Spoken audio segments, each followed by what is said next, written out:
magic to work, you have to truly believe in the magic. Hey Magic fans, and welcome to the Let's Talk Magic podcast. Today we are going to be joined by the one and only George Galante, and we are going to be talking about all things Magic, including where we actually feel we are this season. And it's been a bit doom and gloom recently, so let's have a bit of a talk about that in a while. But first of all, I'm joined by the intrepid twosome from the Welsh Valleys. Mr. Jones, how are you, my friend? I'm all right, mate. I'm all right. Obviously, we've all had the same sort of day, haven't we? Obviously, having watched that performance against the Milwaukee Bucks. But, onwards and upwards, things can only get better. So I'm good, though. Thank you, mate. How yourself? Yeah, really well. Thank you. Yeah, really well. It's been testing times as a Magic fan. It's been a bit frustrating, hasn't it? Yeah, but from the Leeds, you're going through it all, mate. Oh, could not believe it. But that takes me to the sunny north and Sunderland. They deserved the point, mate, against us easily. I thought so, but it was 2 penalties, mate. Absolutely. We did. Absolutely. We were talking during the game, and one was a Maradona-esque handball, and the other one was I could see how it got missed, but it was clear. It's when Luke O'Neill did that. Oh man! But I did tell you. I did say. Bit of a Mo Wagner moment. Yeah, I said he'll more Wagner anyone. But how you doing, pal? You all right, Gary? Yeah. Apart from that angry switch off of the game in the third quarter, where I just went, I'm not watching this, and turned it off. All good, mate. Well, I think we all kind of had a similar thing. I got midway through the third, looked at my missus, went, "We're not coming back from this, even if we put a bit of a run on." I left it running, went in the shower, came back out with 2 minutes left to see if there'd been a miracle. Went and switched it off at that. I didn't watch the final quarter at all. Awful. I kept it on because I was waiting for the ticker to go past to make sure the Miami Heat lost, and they did. So that was a small victory. It was, mate. It was. But we're going to talk about this at the end of the pod. That's going to be the after the guest. But I think we should get George on and start upbeat. So let's get George on. And we are joined by our very special guest, one half of the much-missed Magic Overtime with Dante and Galante, the co-host of the team's official podcast, The Pod Squad, and since July 2023 now, Vice President of Communications and Alumni Relations. George, how are you, my friend? So good to have you back. I'm good. How are you guys doing? We are all really good, mate. We are, as you know, like all Magic fans, we're a little bit nervous at this moment in time. But hey, we'll see where things go. Listen, keep the faith. Everything will be fine. Like a one way or listen, we could be in worse spots. We could be ninth. We could be 10th. We could be 12th. So we could already be in the lottery, mate. That's true. Listen, so this is all important. Everybody has to kind of keep perspective long term of where we are. I think we're still a very young team that is learning to deal with some success, and with that is going to come maybe some potholes along the way to get to where we want to go. So hopefully we can figure it out here soon. We only have 2 games to right the ship, and then listen, come at the end of 82, we'll see where we are. We could be anywhere from 3 to 8. So it'll be very, very exciting. And I think you guys would all have signed up for that. If I told you in October, come game 82, we can be anywhere from 3 to 8. I think everybody would sign off for that. I think from a personal point of view, this is the most winning season I've had in my fandom. So, hey, that's already something I haven't experienced as far as the number of wins in a season. We've never been this competitive in a season since I've been a fan. So yeah, there's got to be some perspective. This time last season, we were already eliminated from any contention for the postseason. So it's progress. But yeah, it's got a bit nervous, I've got to say. It's got a bit nervous, mate. But George, first of all, mate, I know we're going to talk about various things, but I do want to ask you, what's been your personal highlights this year, celebrating the 35th? Oh gosh, I mean, there's been so many, but like you said, Paul, like we all, even in the office, are just excited to have, to come to the arena and have a chance every night. To know that we're going to have a chance to win every night has been really exciting to watch these guys come together the way that they have. To watch the growth of this team, the way that they've kind of come from October to now has been fantastic. The 9-game winning streak obviously was a lot of fun. I mean, that was a great time. It was a really good way to kind of get off to start the season here. And then just all we've, like you kind of touched on, we've started alumni relations here at the Magic officially. I mean, we've been working on it, Dante Marcatelli and myself, behind the scenes for a few years now, and it's kind of just started to become official now. So having a lot of the old guys, I don't want to call them old guys because I'm an old guy now, but like having all these guys come back through the halls at the Kia Center and be recognized. And we've had, I mean, gosh, so many. I think we had, Dante and I counted it up. I think we had 13 or 14, and this is not including Shaquille O'Neal's night, which I know we'll probably get into too, but Rashard Lewis and Hito Turkoglu and Tracy McGrady, JJ Redick, Carlos Arroyo, got all kinds of guys that we have kept in touch with and gotten to have them come back and be honored. It's really been a lot of fun, especially for Dante and myself, because there's not a lot of old heads left anymore at One Magic Place, and we are definitely two of them at this point. So to have some of these guys come back through, be recognized, have a night to say, hey, thank you for what you've done for the Orlando Magic. And to have a good season on top of it has been a lot of fun. A lot of fun. I mean, Marcy looked like he could have still given us 20 minutes out there. That boy is still. I asked him. ripped. I said, "Can we get?" Yeah. Well, the funny thing is you talk to a lot of those guys, and they all oh, I could give you 10 minutes. I could give you, they probably can't, but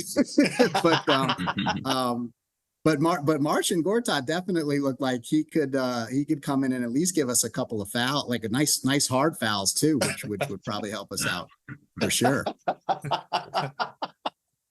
Love it. That's brilliant, Judge.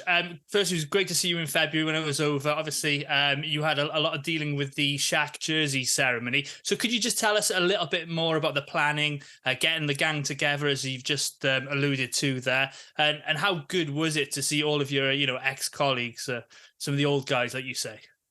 Yeah, it was that was a night that really it was a few years in the making, to be honest. I mean, we have been I'm a member of the Hall of Fame committee at the Magic, and we have to make a formal recommendation and presentation on who gets put into the Magic Hall of Fame. And we've been calling for a couple of years, honestly, now for Shaq to have his jersey retired. In regards to retiring guys' jerseys, we felt like, and I don't know who you've talked to about this already. You might have talked to Alex or David or Jeff or Dante.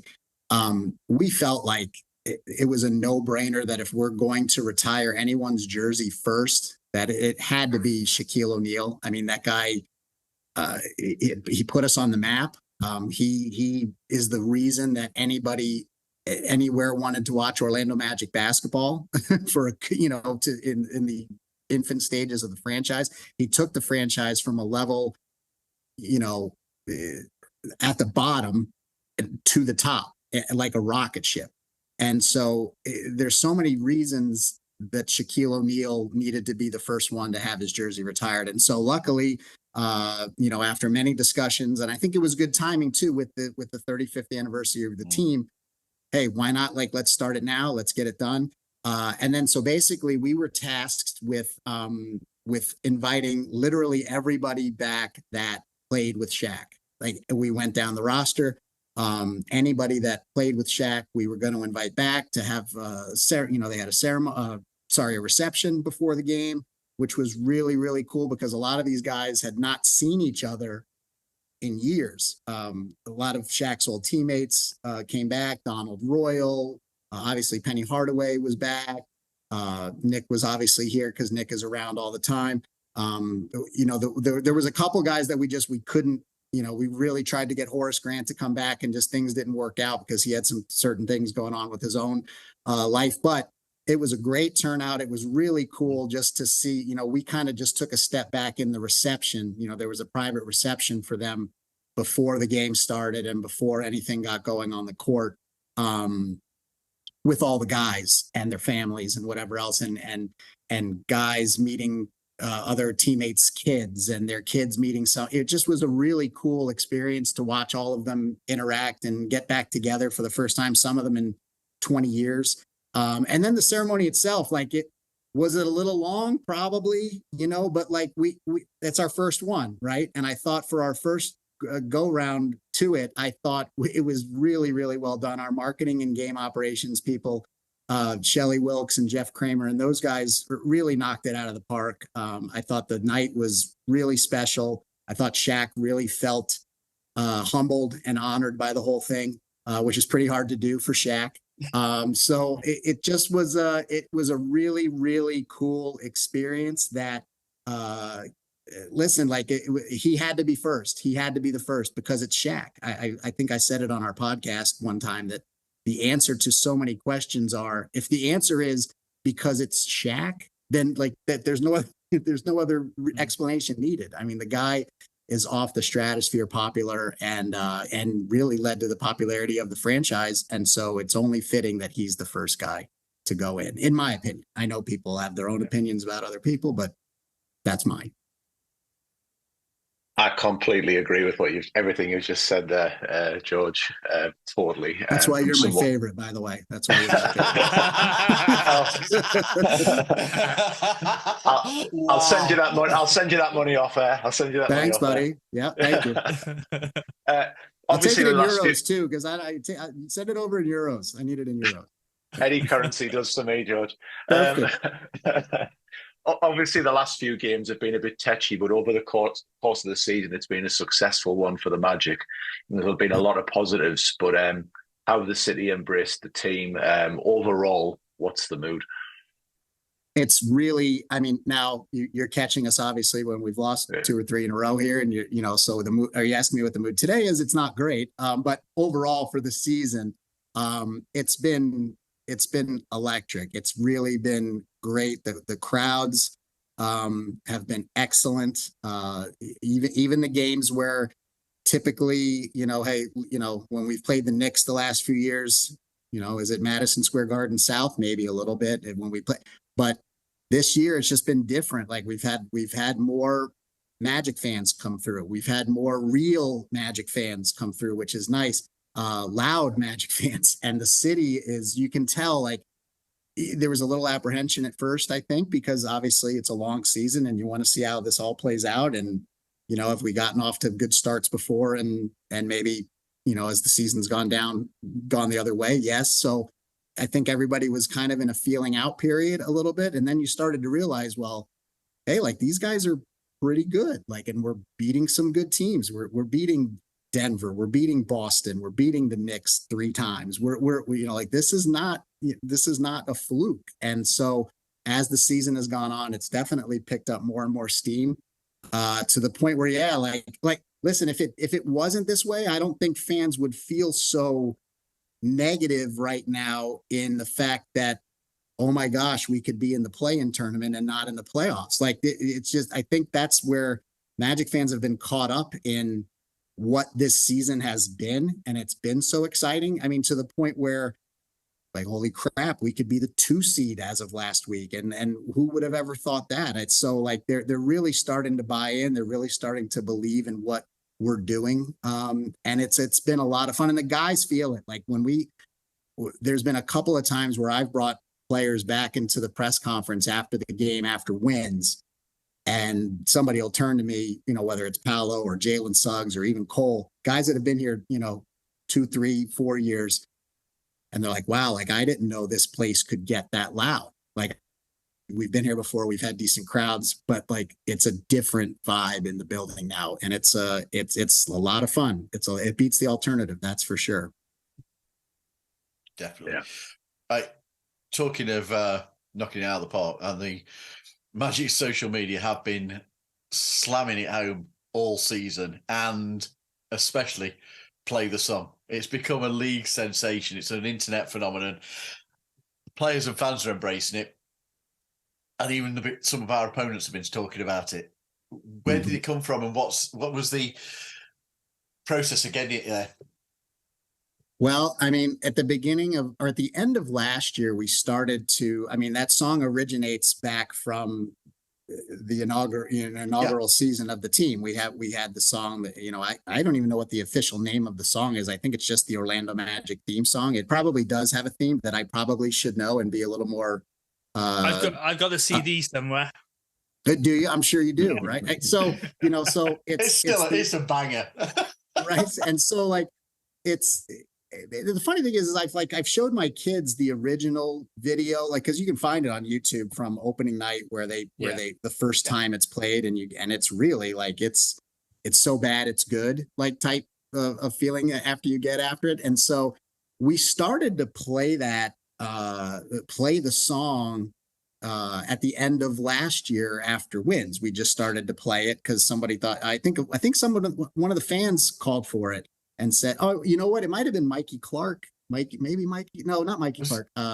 You're Mikey Clark. Oh, geez, who was Mikey. it? No, Mikey's you not know with what I us mean? tonight. Yeah. But like, oh gosh, I can't. Kevin Clark, I think was the one. Kevin was it? And said, if this gets 1,000 retweets or whatever, the Magic should play the song afterwards, right? And it got 5,000 retweets or whatever it was. And so like, and that kind of, and so that's kind of where it started to pick up a little steam at the end of last year was that. And then going into this year, we fully embraced it because like, with it being the 35th anniversary of the team, we wanted to harken back to 89 and the start of the franchise and things that were popular. And we were bringing back the classic jerseys from the T-Mac era, which is 20 something years ago. And so you had all these things that were factoring into the 35th anniversary, and they teamed with a producer's name is AO. He's won several Grammys. He's a local, he's an Orlando guy. And they went to him and said, like, can you remix the song? And they remixed the song, and then they just start, social media.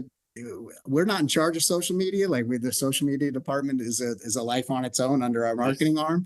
And Owen Fasolis and Owen Sanborn and all those guys do a really, really good job of creating things that get the fans into it and buying in, and always kind of refreshing their screens to see what's coming next or whatever else. So that's definitely something I do get a kick out of. The fact that it pops up on other players, feeds when they're on there, and they're commenting about it, like, well, God, we didn't want to hear the song tonight. So, yeah, like it's definitely done its job. It's been very cool to see the rebirth, if you will, of a really bad song, right? But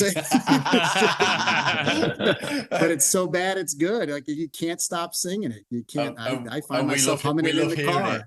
Yeah, we love hearing it. That means we win. Got that big W. You mean if we're hearing it, we won. We do want to offer that we will record some moves to be broadcast out one night. We will do that.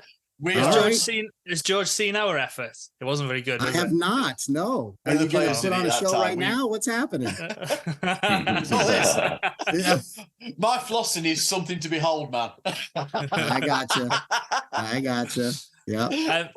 I've just pulled it up. It is called just Orlando Magic theme song by Gettings Productions. So anyway, so there you go. There we go. Taking you back to last week, you had Joe Ingles on the pod squad, which was a really, really good listen. So just wanted to talk to you about having Joe Ingles around, someone who's really quite funny and dry. From the outside looking in, having that personality that likes to talk, be it, jawing at the opponent, officials, giving advice to the members of the team. Such a solid pickup. So can you just speak about Joe, George? Yeah, Joe has been the vet that we've been missing for a good few years now. Like just somebody that can come in, even from day one. The guys all really, you could see it in training camp when a practice would start and something would happen, and Joe would like literally start talking, and you had 15 heads move to watch what he was doing or pay attention to what he was saying. And he had not been there for that long. He'd only been there, about a week or so. And you're just like, wow, like this guy has really got their attention to what we're trying to do. And he still can contribute. Like, is he going to score 20 points in a game? No, like he's not going to do that. But he also knows his role really well. He provides things that we don't necessarily, his strengths are not necessarily the team strengths. I mean, he's still our best 3-point shooter, probably at 43% at age 36. He can beat you with pick and roll to death. I mean, him and Mo Wagner have this just unbelievable connection where Mo knows where the ball is going to be and Joe will put the ball where Mo thinks it's going to be. I mean, so many times during the game, they've just established this connection, the two of them. And he's great in the locker room. Like, this guy is just such a calming presence to everything, and super funny, like just really, really dry, doesn't give a crap about a lot of, you know what I mean? Like, he doesn't Really? give a crap What a about shocker. popular. Yeah, shocker. I know. He does, but he just so, like, everybody loves the guy. I mean, he's such a good guy. Again, I can't say it enough, like a really good guy to have around you with a team as young as ours, and with what we're trying to do and the way that our roster is constructed. He has been the perfect veteran for us, to kind of hold everything together, to kind of keep everybody in check, and to be a sounding board for these young guys that, I mean, let's face it, like half of these guys in our roster are 22, 23, 24 years old. And so Joe's really provided a lot. He's definitely a character. You can get that through the TV, George. For sure. It comes through in the UK. And something perhaps you could tell us a little bit more in the UK, like off the court. We've seen Markel Fultz, Cole Anthony, Wendell Carter Jr. getting particular praise for what they're doing off the court. So can you tell us in the UK perhaps a little bit more on what we don't see and how active and committed these guys are in the Orlando area? Sure. I mean, and it's not even in the Orlando area. These guys are like, not even in their hometowns. They're doing a lot off the court, whether it's charity events, whether it's donations, whether it's just getting behind certain camps or whatever. They're really, really involved in the community. The one thing I love about this group, and it's very rare, like I don't really recall it in my earlier days being this way, but let me just give an example. Like, Cole Anthony had a bowling event for one of his charities the other couple weekends ago, and every one of his teammates was there. Everyone. And Coach Mosley hits all. If Wendell Carter Jr. is doing a turkey giveaway for Thanksgiving, Coach Mosley is there, and 3 of his teammates are there. And then if Markel Fultz is doing something for kids, 6 of his teammates are there, and Coach Mosley's there. I mean, it's really been a joy to see that these guys really take seriously in integrating themselves into the community, and giving back to those that maybe don't have as much as they do, and just inserting themselves, like just jumping right into the pool, and into being a part of the Central Florida community. It's been awesome. It's just really a good group of guys that get it. Like, they could easily just go play ball and go home, but they don't do that. They're really out and about. I mean, that actually leads into what we mentioned it slightly earlier on in the conversation. I was going to ask you around the atmosphere in the locker room, how it's been for the guys, particularly with challenging for the postseason and fighting as far as we said, as far up as looking at the second seed and fighting for home court advantage. What is it like in that locker room? It's really upbeat. It's really positive. The one thing that I would say is that, and Coach Mosley he just stresses this over and over and over again. You can't get too high and you can't get too low. So even during the 9-game winning streak, like, were we feeling ourselves a little bit? Yeah, for sure. Like, everybody's walking around with their chests pumped up a little bit and their heads high, but you're still not like, there's a calmness to the room too. Like, that just really, the whole goal, I think, is for somebody, if they were to walk in the locker room and you wouldn't know maybe necessarily if we have won 4 in a row or lost 3 in a row, because it's such a long season and it's such a grind that you can easily, I mean, especially if you go the other way, and we've been a part of that where, 2 losses can become 4 and 4 losses can become 7, where you just completely get down in the dumps. And so he's really stressed the staying positive, putting everything in the past, like learning from stuff in the past and then moving on to the next thing. And staying pretty focused for the most part. Like have we had some slips here maybe down the stretch?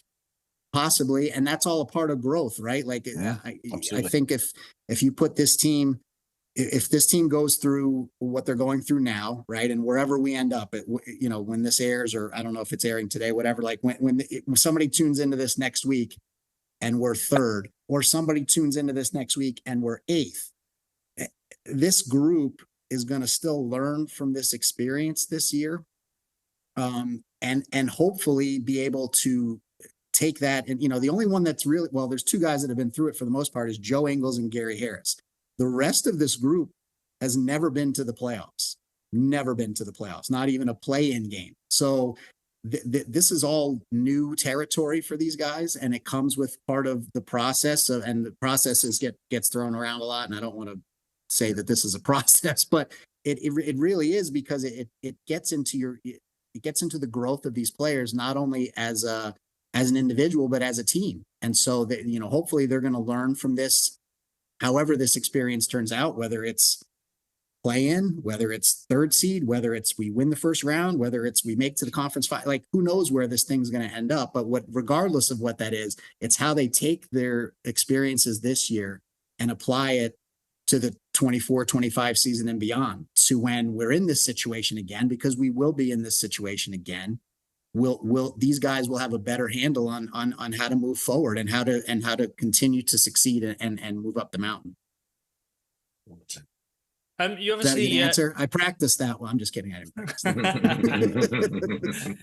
You obviously share responsibilities with Joel Glass on the road and particular road trips. But has there been a most memorable road trip or a particular game on your travels with the team this season? Yeah, okay. Like, so I think probably the best trip of the year. Now, record-wise, it wasn't great, but things that have happened on the trip, I would say our second West Coast trip of the year, where we went to Phoenix. Yeah, it was Phoenix, Golden State, Denver, or Phoenix, Golden State, Sacramento, and Denver. I think we went 1 and 3 on the trip. So record-wise, it's not the best trip, but it started off with New Year's Eve, which I got to, celebrate with a couple of people on the road, and we had a good time that night, or long night, and then,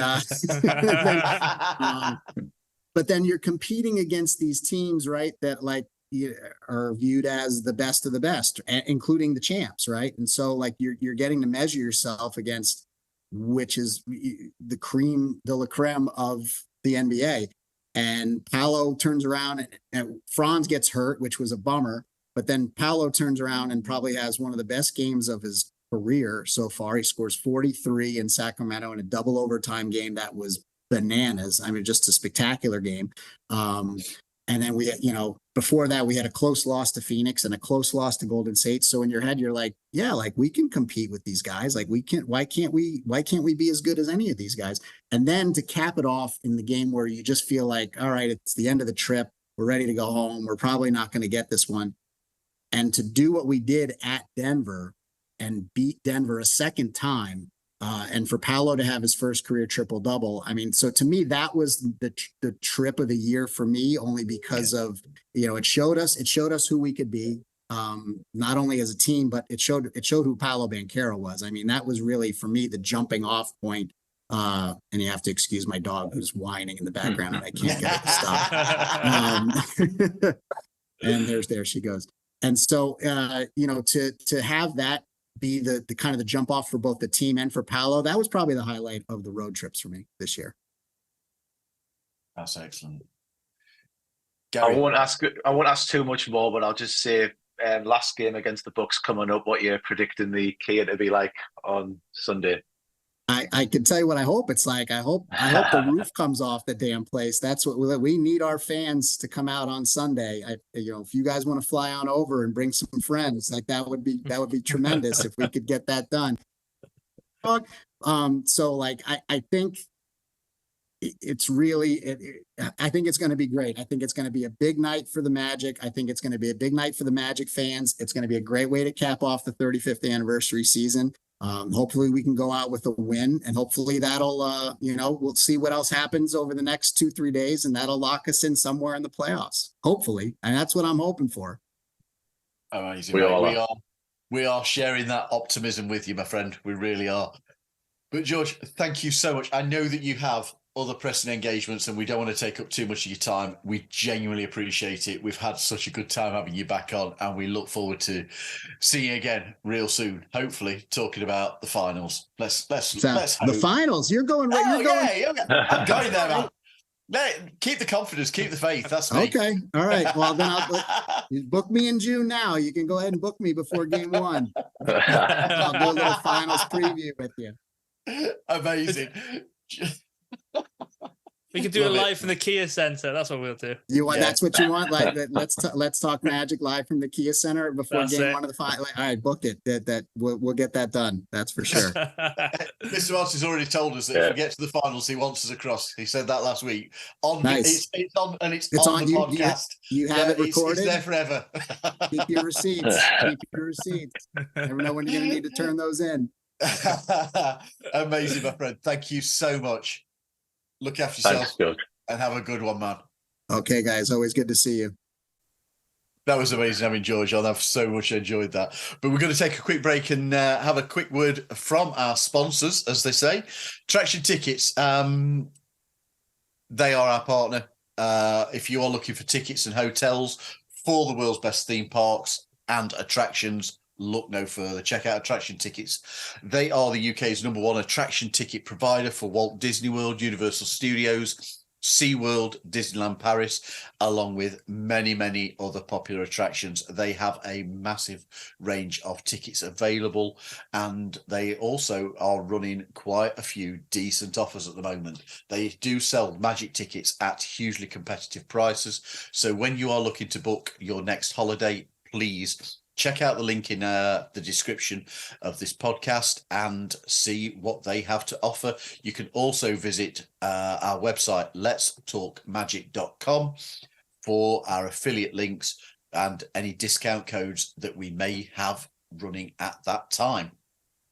So we did say we were going to talk about this. So simple question.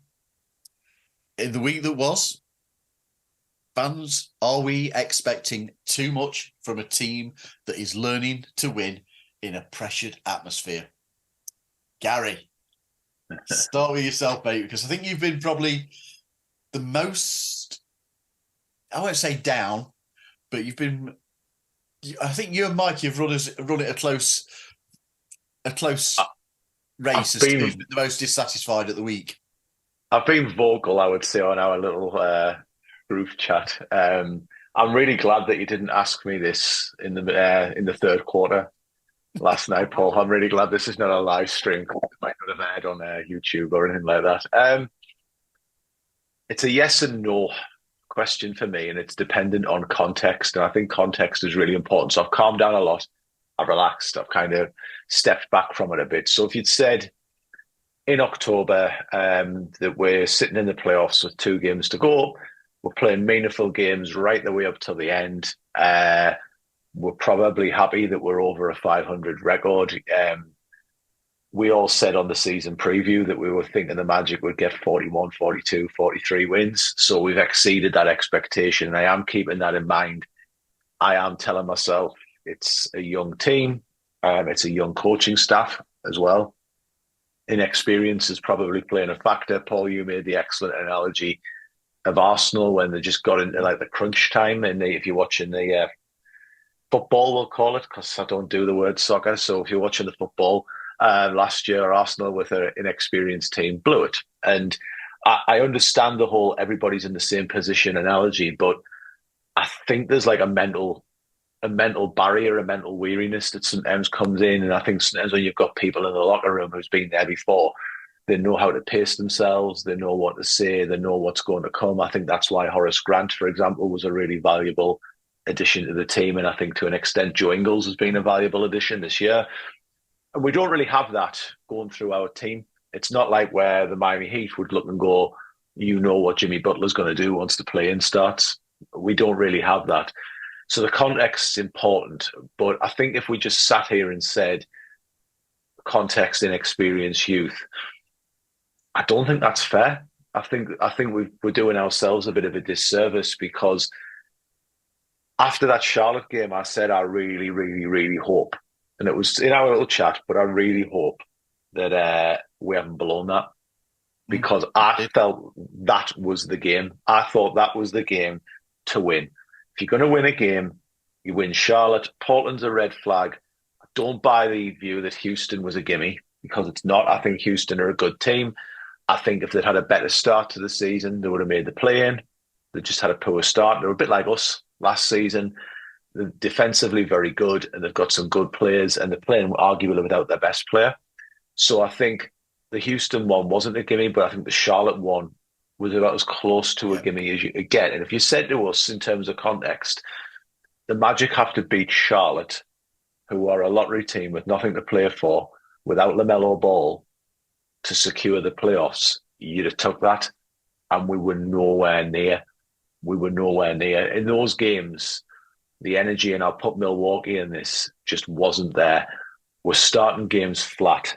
We're going behind, and then we never look like we're going to come back. And for a team that's built its identity on defense, we've been destroyed by Van Vliet on the perimeter. We've been torched by Brandon Miller on the perimeter. We saw Bobby Portis taking us out on the perimeter at times last night and dropping about 30. And that's without Giannis. That's without Middleton. And we've just not looked likely. The defensive, something's gone. I know Jonathan Isaac's probably not fit. Turnovers at one point last night against Milwaukee. We just did them over and over again. Silly ones. We got into this again with this jack and threes when it isn't. Like, I like Caleb Houston as a player, but we were just, he's another three. And it's not, you're sitting there, like, it isn't going to go in.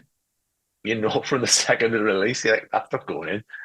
And it's just, I think if you'd said October, you'd be happy. But in the context of the last couple of weeks, I think everything that's good, and there's been so much good that's happened this season, a lot of it, like it's been over a season, it's been a good season. And I'm trying to keep that in my mind, but it will be really, really, really sad if we fall out of the beyond, if we drop below 6 in the last 2 games. But, you know, at the end of the day, it's an 82-game season, and you end up where you're meant to be at the end of 82 games.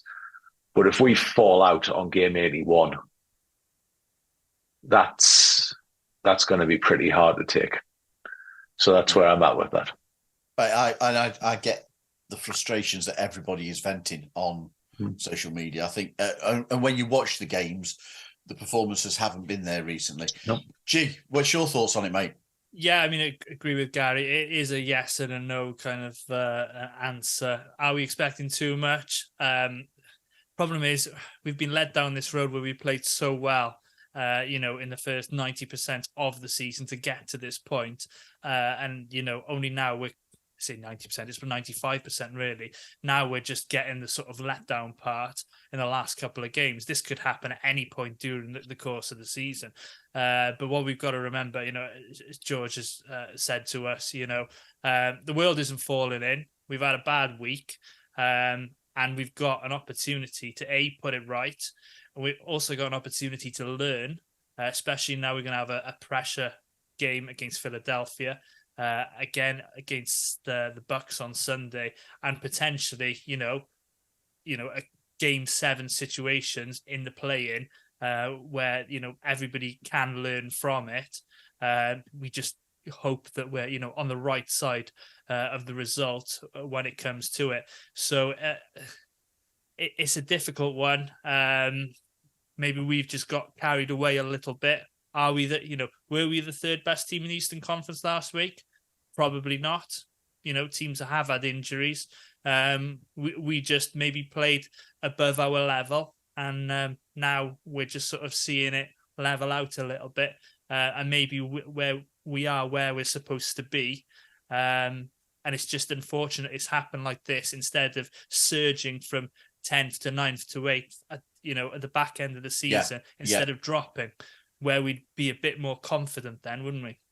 Yeah, that's a fair point, G. That's a very fair point. I mean, I think the nightmare scenario, and the one I can't, please don't let it happen, Don't say it. is Miami in the 7-8 playing game. We lose to them and then hit the winner of the 9-10 game, find it's Atlanta, and Dejounte Murray does us again in the final second. That's the absolute nightmare. On the flip side of that, how nice would it be to beat the Miami Heat in the playing game? Oh, it'd be amazing. I was speaking to Mikey earlier, and he said, I don't want to play the Heat. And I said, part of me does, just because it's that scalp.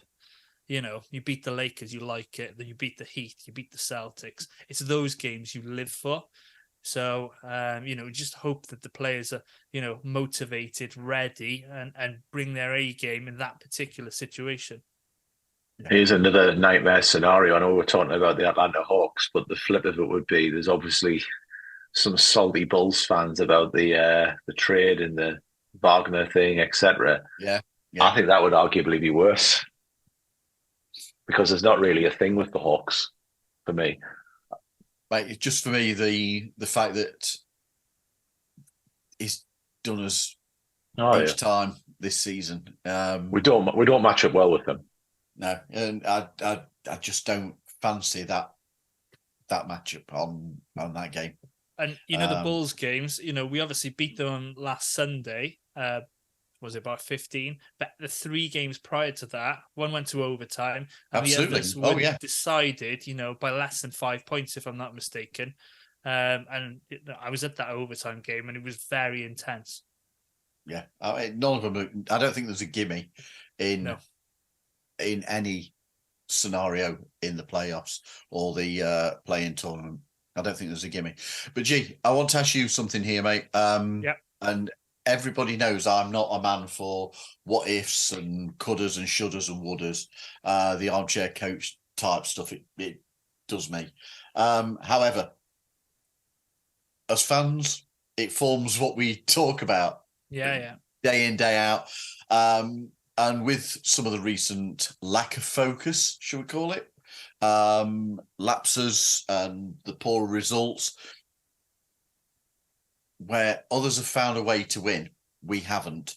Do you think that is can that be somewhat attributed to the makeup of the squad and the lack of veterans and not having done anything last off season other than getting Joe Ingles and re-signing a couple of players, or not doing anything at the trade deadline? Do you think it can be attributed to the makeup of this squad at this moment? It can be, yes. Yeah. Again, this is a bit of another yes and no. I agree. Bringing in Ingles, then you've got other players, with some experience. I know Isaac and Fultz have been involved in sort of the playoff series with the Toronto Raptors, if I'm not mistaken. So it's a learning curve for everybody, isn't it? Would we have got a couple of extra wins in the last couple of games with veterans? Perhaps. It's a difficult one to say. Would they be better players than what we've got? So it swings and roundabouts, really, isn't it? Yeah. You need to look to the coaching staff who should bring the leadership and the veteran kind of presence as well at the same time to get the guys ready. But you can't teach experience, can you? It's just going through the motions and getting to that level. And unfortunately, it might just be, the fact that we've got a young team. It is what it is. But the fact, are we the second or the third youngest team in the league? And, we're putting up the numbers and the wins that we have. And you look where we are in the standings. Last week, we had the opportunity, flirting with the second seed in the East. You bring a couple of veterans in next season, address some of the needs. We're working out what we need, aren't we? So it's a yes and no. How about you, mate? Mate, for me, I think it's. I don't. I've not seen us as being a second or third seed. I think we have. I'm not going to say given false hope, but we've played beyond what any of us expected. But once we got there, we were loving it. Understandably, we wanted that to continue. And I think Gary's point about not surging at the end of the season, but as we're dropping back slightly, is very valid. I think that's certainly affected how we're viewing what we've done this season. But one of the positives for me is that we've actually finally allowed the squad that we've got to play. We've seen what we have. These last couple of games, these last few games have perhaps exposed the weaknesses that we knew we'd got, but have just confirmed those weaknesses, which we're probably going to get exposed by a more experienced team come the postseason anyway. Yeah. But we have confirmed those limitations, but we have finally got to see those players. And I think it just shows that we as fans all have a sentimentality for certain players. You know, you are Team Markel, G. Gary and I, Team Cole. Mikey is a Wendell guy. But that sentimentality that we have will have to go out of the window this summer, because we need to make some changes so as we can take that next step forward. Because if we are in that same, if we're only a playing team next summer, by this point next year, I'll be very disappointed. I'm not disappointed if we are this season. I don't like the way it's happened that we've slipped down, but I won't be disappointed because the season's been overall a huge, huge success. And we have to remember that none of us expected to see this amount of wins. I know there's odd one or two fans who saying that they did, and who am I to say that they didn't? They probably did. I personally didn't. I expected us to be in that low 40s figure, like we've all said. So to be where we are is a huge increase, and to be talking about Coach Mosley as, you know, as people have been doing, as he should be in consideration for Coach of the Year, it shows where we have actually moved up. We've seen a more competitive edge for the team. We've seen increased wins, so it's got to be a positive. It's just not feeling that way at the moment because of that slippage. Yeah. Gary, any other thoughts, mate, on that? I don't think we're going to do a huge overhaul of the team in the summer unless a trade presents itself where it's multiple players. But kind of jumping on what's already been said, I think through this bit here this season, I think the whole season, the fact we didn't make a move at the trade deadline, it's been a sort of who have we got when everybody's fit. Like, look at the team for the season. Who have we got? What have we got? Where are the holes? What are we good at, etc.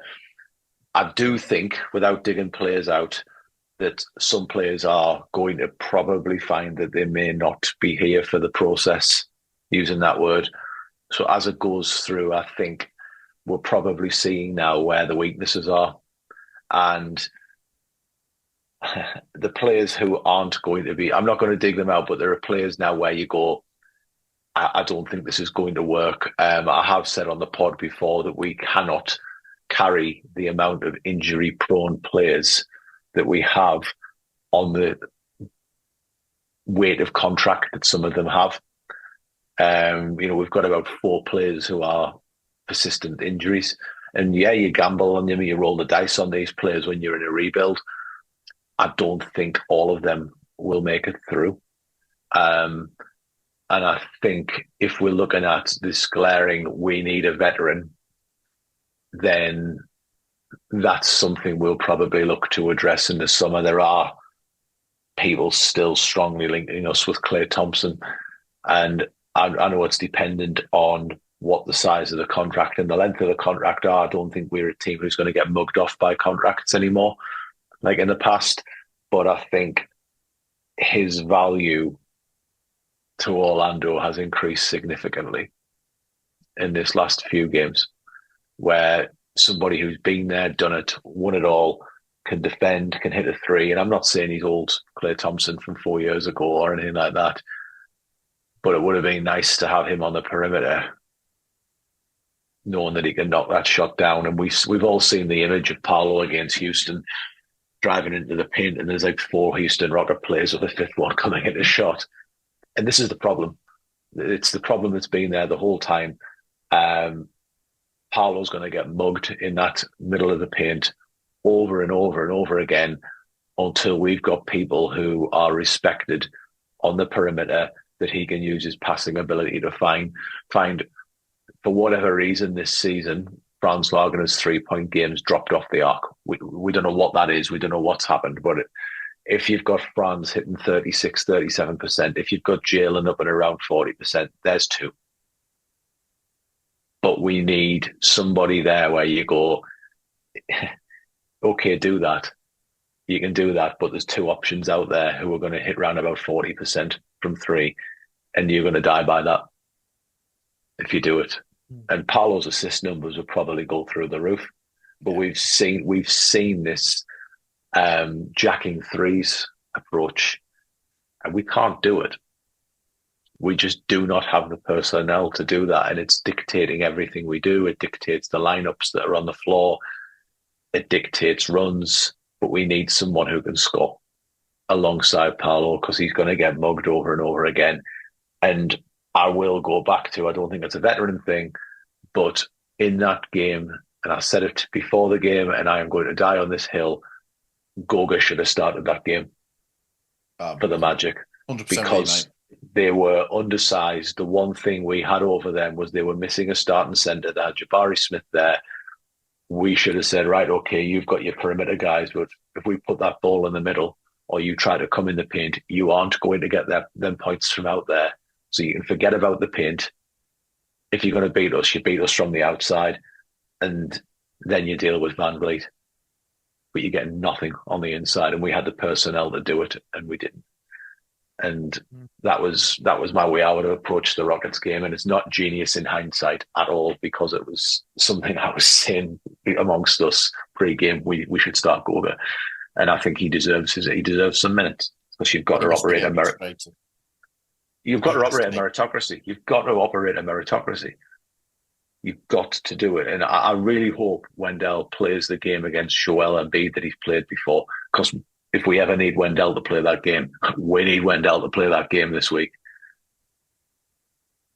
Absolutely. Yeah. Absolutely Yeah. right. It's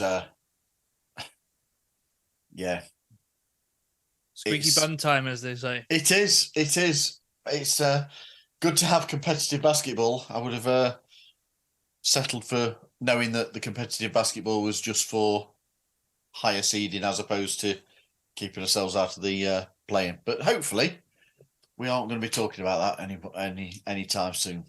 Beyond that. I haven't seen any comedy names in the lottery this year or in the draft. I've had a quick scan through it. I've not even thought about it. That shows how confident I was that we weren't involved. But there we go. Now, we're going to do this very, very quickly. We know that as we record this, we have 2 games remaining. We're recording this on the Thursday, 11th of April. But we're going to do this now, because come our next episode, we're hoping that we're going to be talking about something very different. So quickly, regular season awards. I don't think there's going to be a huge amount of variation between us, but we'll start with George's favourite first. Gary, what's your vote for MVP?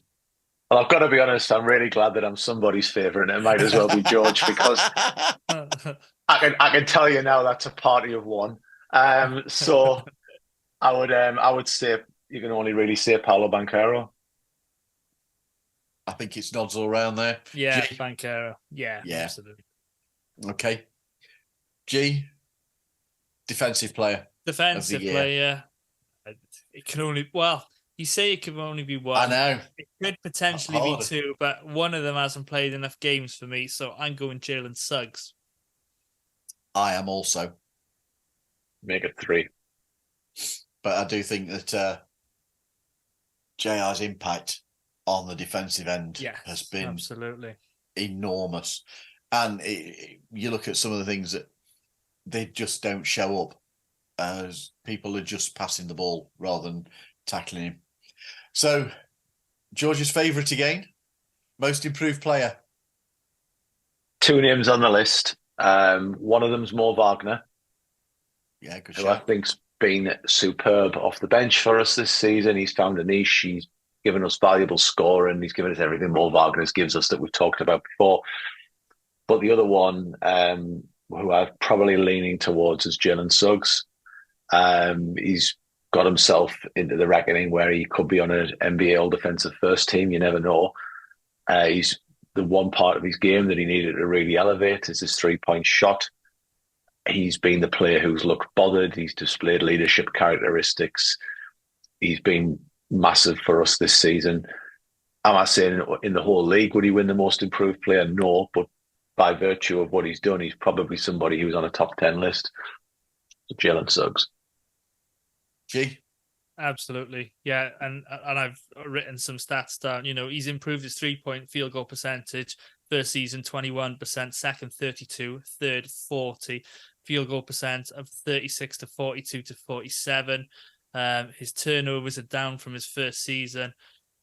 He's improved. He's a leader. He's that perimeter defender you want out there, causing aggravation to their best perimeter. And he did that, against Jalen Green and the Rockets. Unfortunately, we didn't have 2 Jalen Suggs on the floor. We might have won the game. I think when I originally wrote this about doing these awards, I was kind of edging towards Mo Wagner. Okay. And then you think, I can't. Jalen has just done everything this year, and he's done it better than he's ever done it before. And the thing that we love Mo Wagner for, that chippiness of getting under people's skin, of motivating the crowd, Jalen's running with as well. So it's got to be Jalen for me as well. Perhaps we might see a different name from Jalen on this one, although he's going to be in the reckoning. The heart and hustle, the dog of the team.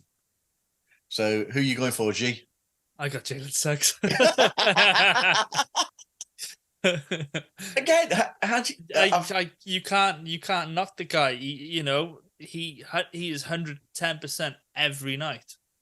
He goes a million miles an hour. He gives up his body. He's on the floor. It's Jalen Suggs for me, and I don't think anyone's close to Jalen. Nope. Again, when I first wrote it, oh, Wagner might be this man because I think it was Deb who described him as his minutes as 15 minutes of FU when he comes on the court. Brilliant description, because I can't think of anything better to sum him up. And the number of times that he's come onto the court and given us that lift where we've been struggling, he's been the catalyst to getting us back into a game. I'm actually putting him closer to Jalen than perhaps. Yeah, I can see that. But God, how do you argue against what Jalen Suggs has done night in, night out for the team? So I'm thinking that we might see a different name on this one, though. And this is the final one. Most underrated or undervalued member of the squad. So, Gary, go for it, man. Gorga Bertazzi. I got the same word. Gorga. When he's been called upon, he's been excellent. He was massive in the run we had earlier in the season. He warrants minutes for us now, and he should be getting more than he's getting based on merit. And G, you say you've gone the same? Yeah, Gorga, definitely. He's always ready. He performs. His numbers aren't massive, but 5 points, 5 rebounds, shooting 60%. And we always talk about him, situationally, like Gary has for the Rockets game. Especially if you're playing, your traditional, almost European center, your Valanciunas, people like that. I'm just trying to think of the guy on the Raptors. What's he called? Jakob Poeltl.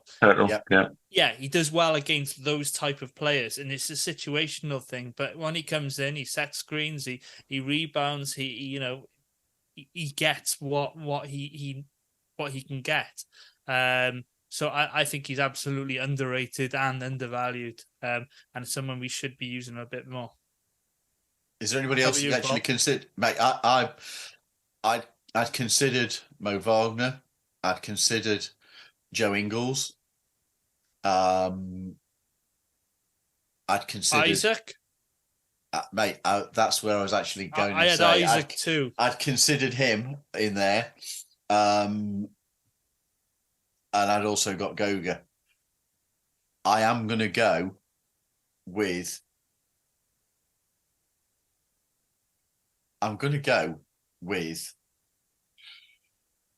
Yeah, I'm going to go with Jonathan Isaac.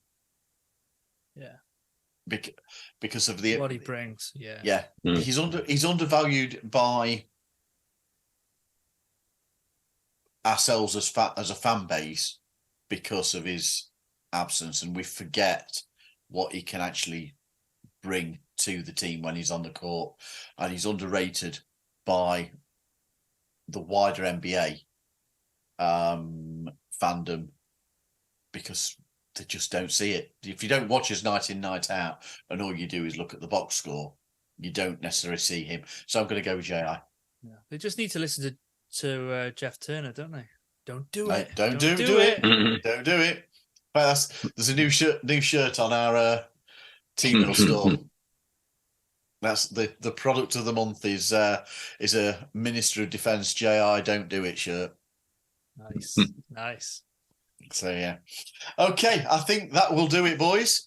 To everybody, thank you for watching, listening, and before we go, as always, big shout out to our patrons for the support that they show.